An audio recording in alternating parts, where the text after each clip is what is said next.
Hi guys, it's me Shin Landicho, so welcome back again to my YouTube channel. As you can see, I have this glam, very dark makeup look. This makeup look inspired by Marc James. This is a makeup glam look that I recreate from his makeup tutorial, guys. If you didn't know Marc James, yes, kasi we are a small YouTuber, guys. Anyway, this is the look. Ito yung ginaya ko. Ayan. Actually, this tutorial, he used the lipstick na light lang, but then again, ginaya ko yan sa kanyang profile picture sa kanyang YouTube channel. Disclaimer guys, I'm not a professional makeup artist, but I do have, may knowledge naman ako sa pag-makeup, and tumatanggap din naman ako ng mga clients regarding sa pag-makeup. Like, I'm also, tumatanggap ako ng mga makeup gig like wedding, debut, mga ganyan. Anyway, this is not a vlog. At yun, disclaimer guys, ulitin ko, I'm not a professional makeup artist. At itong look na to ay ni-recreate ko lang mula sa makeup tutorial ni Marc James. So, mostly ng kanyang, from the word recreate, kung ano yung nakita ko sa kanyang video, ginawa ko lang siya. Kaya lang guys, unfortunately, I wasn't able to use the same product sa ginamit ko sa tutorial. So, kung meron ako nila yung ginamit ko sa akin tutorial.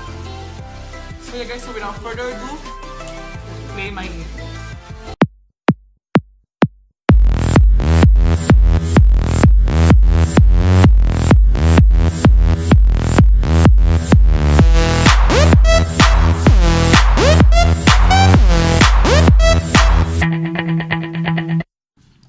Hello guys! Another tutorial na naman tayo for this video guys. So don't forget to give me a thumbs up ha! So let us prepare first our face. But before that, gagamit muna tayo ng hair velcro para to set away natin yung mga hair natin para hindi sila sagabal sa ating pag-makeup.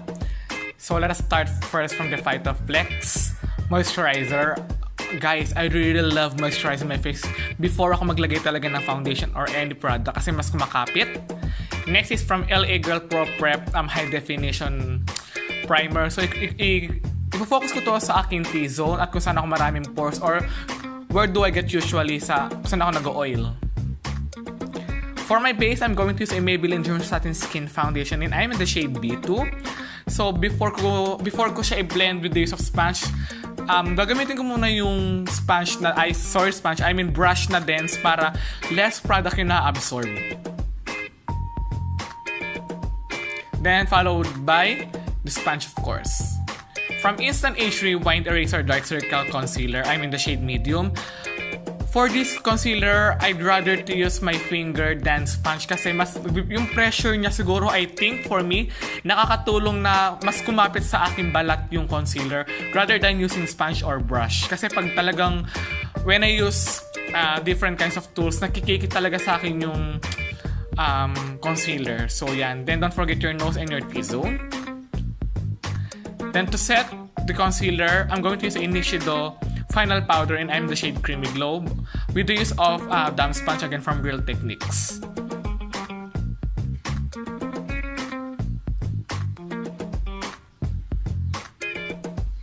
For my eyebrows guys, I'm going to use a City Color Eyebrow Duo.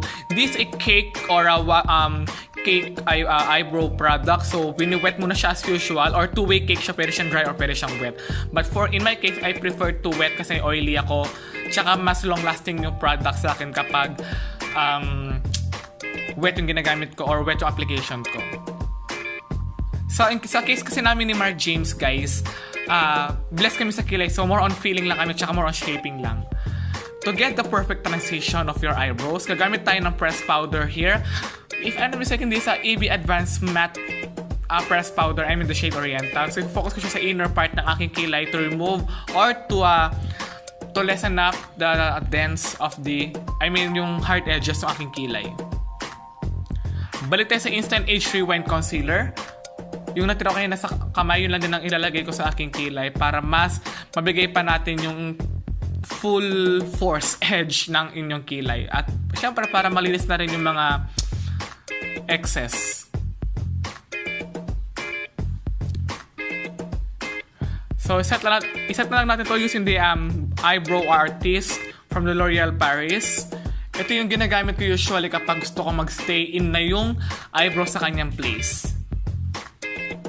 From Ecru Squad Palette sa Detail Makeover to, gagamitin ko yung Tat Brown na eyeshadow. Siya yung magiging una kong tinatawag nitong first transition para ma-warm up natin yung ating eyes. Then, gagamitin ko lang yung pinaka dark na brown dun sa Ecru Squad Palette. I-focus ko to sa V-corner, then along the way dun sa eye crease para mabigay ko yung transition na kinakailangan ko dun sa achievement na makeup ni Marc James. Then from Estee Lauder palette, ginamit ko yung Choco Brown or Talc Brown dun sa Estee Lauder. I-focus ko lang naman siya this time sa crease. Ito na, from Stila eyeshadow single palette, this ang the shade of Indigo. Wala kasi ako nung muted violet na katulad kay Marc James. So, kunin meron lang ako. So, medyo mag-iba yung look ng konti kasi ito lang meron ako, guys. So, ito, medyo scary ng konti. Ito kasi first time ko nagagamit ng violet na eyeshadow. So, i-focus ko siya sa bandang crease and then i-blend ko rin siya along the V-corner. At a little goes a long way. So, nagdadahan-dahan ako dito kasi sobrang pigmented ng Stila eyeshadow. Kasi, this eyeshadow is actually a gift. So, buti na lang meron ako nito. Ayan. Iniiwasan ko malagay yung part ng aking inner part ng aking mata kasi diyan ko lalagay yung mamaya yung pinaka-main eyeshadow natin, which is the champagne color. So, para kumapit yung eyeshadow, maglalagay lang ako ng concealer dun sa part na yan. And i-blend ko lang siya using again my fingertip. So, yun, gagamitin ko yung champagne color na may shimmering. I-focus ko to sa center ng aking eyelids para mag-pop yung aking eyes.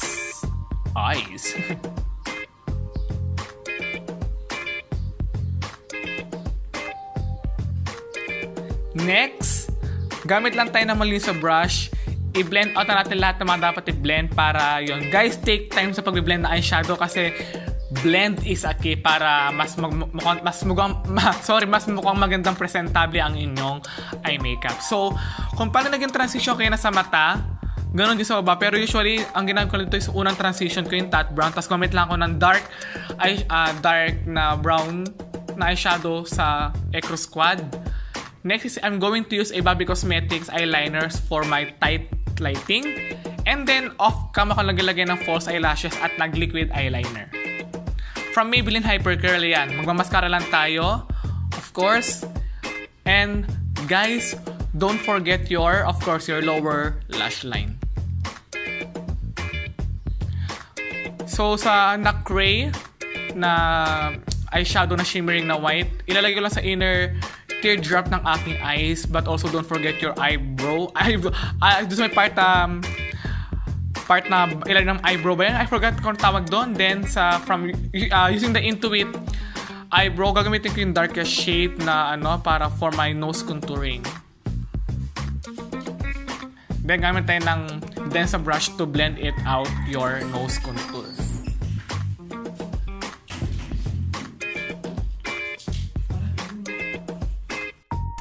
Now, using the Maybelline V Face stick as duo stick contour. So, i-focus ko ito kung saan magko-contour. Guys, pag nagko-contour kayo, bandang tenga, yung sa bandang upper ng inyong tenga, doon yung susundan yun. Tapos, don't forget your head, yung noo, yung mga head temples ninyo, ayan. Then, gamit lang kayo ng dense brush to blend it out your cream contour. Take time for this, guys, kasi somehow, ang pangit kapag if it's not well blended ang inyong contour, nagbumukha siyang I can't imagine, basta yun.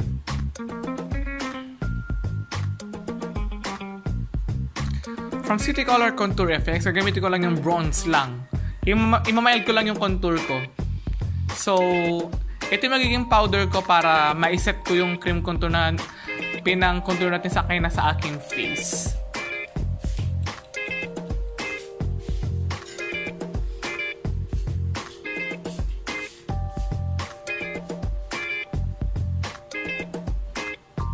From Nichido Blush, the shade Tomato.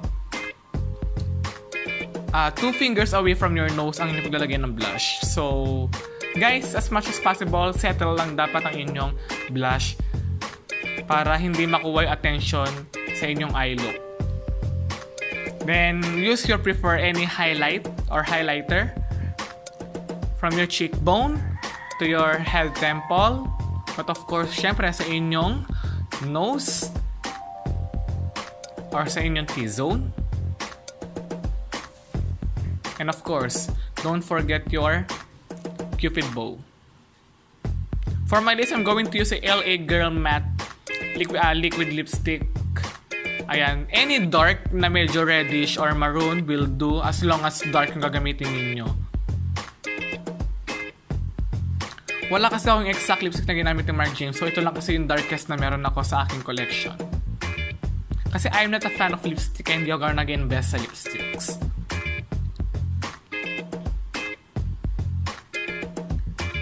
So yeah, I think we're officially done. Yeah, so I'll be right back guys. Let's do the final look. Final touch lang natin ang lahat. So let's do it.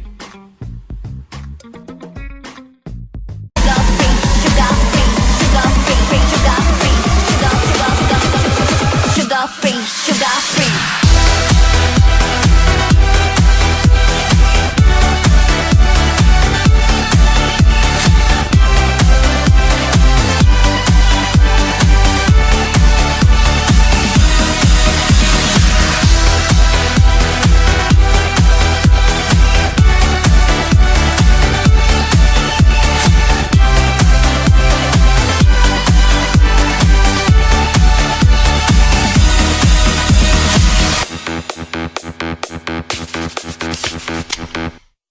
Okay guys, so I hope na nagustuhan nyo ang aking tutorial. I hope na nagustuhan nyo ang aking pag-recreate ng makeup tutorial ni Marc James. Guys, anyway, his YouTube channel, I'm going to put the link on the description box so you might check his channel also.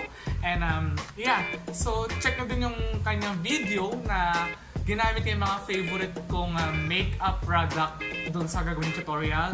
So, yun guys. So, please do subscribe on my channel but also to his channel. Don't forget to give me a thumbs up but also dun sa kanyang video na gagawin niya dun sa aking mga favorite na item or makeup na gagamitin sa kanyang tutorial. So, anyway guys, don't forget to subscribe also to my other social media account. And yeah, so thanks for watching guys. See you on my next video. Bye!